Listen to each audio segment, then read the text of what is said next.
আসসালামু আলাইকুম সুপ্রিয় দর্শক। এই মুহূর্তে আমি আছি আমার শখের খামারে। আমি শখ করে যে খামারটি তৈরি করেছি, সেই খামার থেকে আপনাদের সঙ্গে কথা বলছি। আমি দুলন খামারি। আমি প্রতিদিনের ন্যায় আপনাদের জন্য আজ নতুন আরেকটি ভিডিও নিয়ে এসেছি। ভিডিওটি খুবই গুরুত্বপূর্ণ। ভিডিওটি সম্পূর্ণ দেখবেন। ভিডিওটির বিষয় সেটা হচ্ছে আপনি যদি নতুন খামার করতে চেয়ে থাকেন, আপনি যদি নতুন করে খামারের পরিকল্পনা করে থাকেন, আপনি বেকার পরিচয় দেন, আপনি কি বেকার? আপনি চাকরির পিছনে সময় দিচ্ছেন মানে বছরের পর বছর। তো আমি বলবো আপনি চাকরির পিছনে সময় মানে বছরের পর বছর না ব্যয় করে আপনি আসুন, একটু উদ্যোক্তা হওয়ার চেষ্টা করুন। আপনি যেকোনো একটি খামার শুরু করুন। আপনি হয় হাঁসের খামার করুন, গরুর খামার করুন, যেকোনো একটি খামার। এক কথায় আপনি কর্মজীবী হওয়ার চেষ্টা করুন। দেখবেন আপনার সফলতা কেউ আটকাতে পারবে না। তো আমি যেমন শুরু করেছি গরুর খামার, তো আপনারা কি গরুর খামার দিয়ে শুরু করতে যাচ্ছেন? তাহলে এই ভিডিওটি আপনার জন্য। তো আমি যে পরামর্শটা নিয়ে আপনাদের সামনে এসেছি সেটা হচ্ছে, আপনি কি গরু দিয়ে খামার শুরু করবেন? আপনি কি মানে দেশি গরুর খামার শুরু করবেন নাকি বিদেশি গরু দিয়ে? তবে আমি আমার মানে বাস্তব অভিজ্ঞতা থেকে যেটা বলবো সেটা হচ্ছে, একদম যদি আপনি নতুন হয়ে থাকেন তবে এরকম একবারে ছোটখাটো দেশি গাভী দিয়ে গরু লালন পালন শুরু করুন, গরুর খামার শুরু করুন। কারণ দেশি গাভীকে শুধু একটু সাদা, একদম এই যে খড়, কোনো কাটার নাই, ইয়ে নাই, কিচ্ছু নেই, একবারে শুধু খড় দিয়েও লালন পালন করা যায়। এই দেশি গরুর খরচ খুবই কম। তো এটা নিয়ে বিস্তারিত আলোচনা থাকবে, সম্পূর্ণ ভিডিও দেখবেন। তো একটু কথা বলে নিই, সেটা হচ্ছে আপনি কি আমার ভিডিওতে নতুন? আজ যদি আপনি আমার ভিডিওতে নতুন হয়ে থাকেন, অবশ্যই আমার চ্যানেলটি সাবস্ক্রাইব করে রাখবেন। আশা করি আপনার উপকার হবে। তো বন্ধুরা, বেশি কথা না বাড়ায় যাব ভিডিওতে। সেটা হচ্ছে, আমি কেন দেশি গরুর কথা বলছি। কারণ বিদেশি বড় বড় গরু, অনেক ইউটিউবার আছে, অনেকেই বলে বিদেশি বড় বড় গরুতে বেশি লাভ। কিন্তু আমি বলবো, আপনি যদি নতুন হয়ে থাকেন, আপনার জন্য মানে পরামর্শ যেটা সেটা হচ্ছে, আপনি শুরু করবেন একদম দেশি গরু দিয়ে। কারণ আপনি যে নতুন, গরু সম্পর্কে আপনার কোনো ধারণা তেমন একটা নাই, তাহলে আপনার মানে আমি বলবো নতুন অবস্থায় গরুর যার ধারণা নাই, তাই একবারে বিদেশি গরু নিয়ে মানে কাজ করবেন না। কারণ বিদেশি গরু দিয়ে কাজ করতে গেলে কি হয়, একবারে বাস্তব অভিজ্ঞতা থাকার প্রয়োজন আছে। না হলে কি হয়, আপনার গরুতে মানে বেশি লাভের পরিবর্তে লস খেতে হয়। কারণ দেশি গরুর বিভিন্ন রকম রোগ বালাই বা পরিবেশ, ওয়েদার, বিভিন্ন কিছু নিয়েই মানে ভালো একটা অভিজ্ঞতা থাকতে হয়। দেশি গরু লালন পালনে যেটা হয় সেটা হচ্ছে, আপনাকে বেশি মানে ইয়ে করতে হয় না। এই যে আমার দেশি গরু, এগুলো গরুকে মানে বেশি কিছু খাওয়ানো লাগে না, বেশি কিছু মানে খরচপাতি নাই। কিন্তু আমি বছর গেলেই একটি বাচ্চা, পাই, কোনো মিস নাই। মানে বাচ্চা দিছে, দেওয়ার 1 থেকে 1.5 মাস সর্বোচ্চ, এর মধ্যে আবার হিটে আসে। আবার মানে একবার যদি আমি ইয়ে দেখাই, সার দেখাই বা বীজ দিই, বাস আমার দ্বিতীয়বার এ করতে হয় না। বিদেশি গরুকে যদি আপনি ভালো অভিজ্ঞ না হয়ে থাকেন, বারবার কনসেপ্ট মিস করবে, হিটে আসতে যাচ্ছে না, গরু খাদ্যে ইয়ে হচ্ছে না, গরুর দুধ প্রোডাকশন কমে যাচ্ছে। নিয়ে আসলাম 10 কেজি, 12 কেজি, 15 কেজি, 20 কেজি দুধের, নিয়ে এসে হয়ে যাচ্ছে 5 কেজি। এরকম বিভিন্ন রকমের সমস্যায় পড়তে হয়। কিন্তু এগুলো গরুর একটা কি, দুধ আপনি পাবেন না।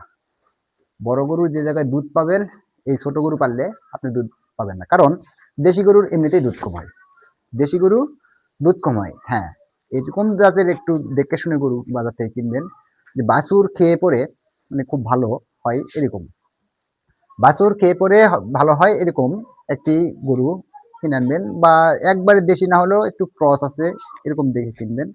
কি হবে, যাতে প্রতি বছর একটি বাছুর পান। একটি খামারির মানে গাভী যারা লালন পালন করবেন, তাদের সবচাইতে বড় সম্পদ সেটা হচ্ছে বাচ্চা।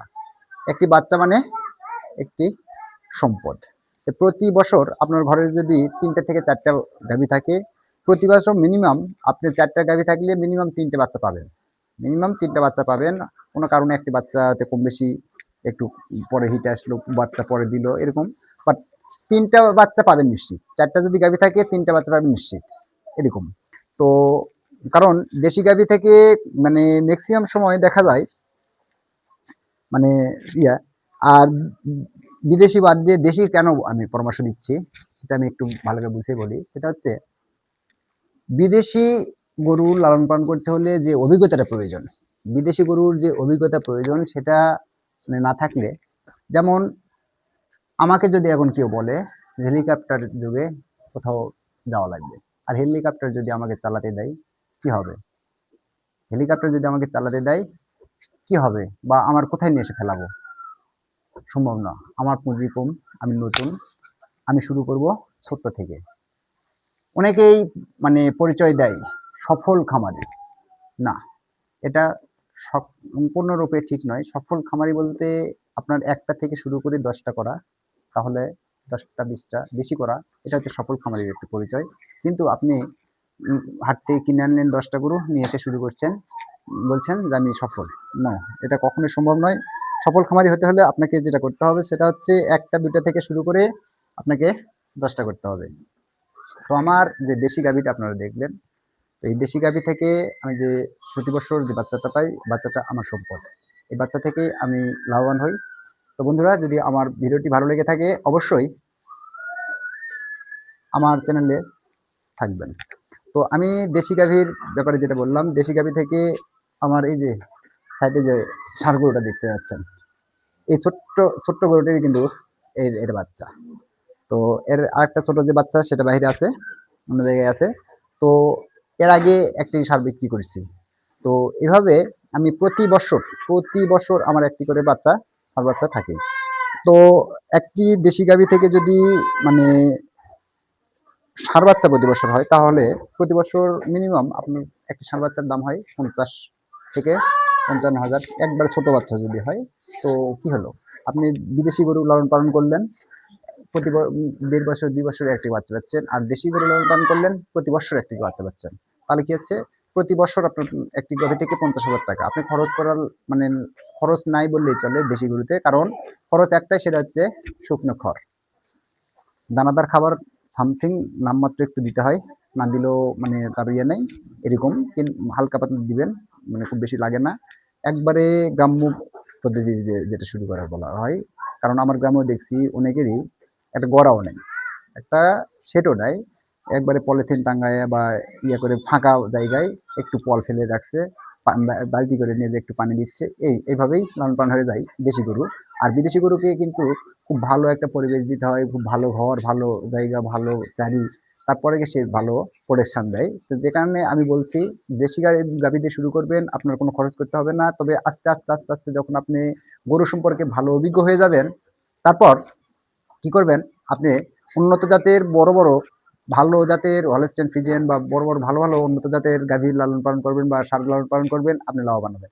কিন্তু আপনি যদি প্রথম অবস্থায় শুরু করেন যে বড়, কারণ যে আমি বললাম যে আমি ভালো মোটরসাইকেলই চালাতে পারি না, কিন্তু আমাকে যদি হেলিকপ্টার দেওয়া হয় কি হবে, অ্যাক্সিডেন্ট, কি অ্যাক্সিডেন্ট হতে পারে সেটা আপনারা বুঝে নেন। তো এ ধরনের যদি সমস্যায় সম্মুখীন হন, তখন কি হবে, আপনি বড় লাভের আশায় বেশি লাভের আশায় বেশি খাইতে যায়, কি হবে, আপনার ক্ষতির অংশটাও বড় হয়ে যাবে। আর দেশি গরু লালন পালন করলে আপনার ক্ষতির অংশটা কম হবে। তো বন্ধুরা, এই যে বললাম, তো আমি যে গরু লালন পালন করি, আমি ছোট থেকেই এই গরুর সঙ্গে আছি। আমার আব্বা যখন লালন পালন করতো, আমার আব্বার সঙ্গে আমি সাথে থাকতাম, হেল্প করতাম। সেখান থেকেই আমার এই গরু সম্পর্কে অভিজ্ঞতা, গরুর প্রতি ভালোবাসা। তো এই জায়গা থেকেই আমি গরু লালন পালন, আমি পড়াশোনা শেষ করার পরে এসে আমি বাবার যে ইয়ে ছিল সেখানেই জীবন শুরু করছি। তো এখান থেকে চেষ্টা করছি একজন সফল খামারি হওয়ার। তো আপনারা যদি আমাকে সাপোর্ট করেন, আপনারা যদি সে পর্যন্ত আমার সঙ্গে থাকেন, অবশ্যই একদিন সফল খামারি পরিচয় দিতে পারবো। তো বন্ধুরা, সে পর্যন্ত আমার পাশেই থাকবেন। ধন্যবাদ সবাইকে। আসসালামু আলাইকুম।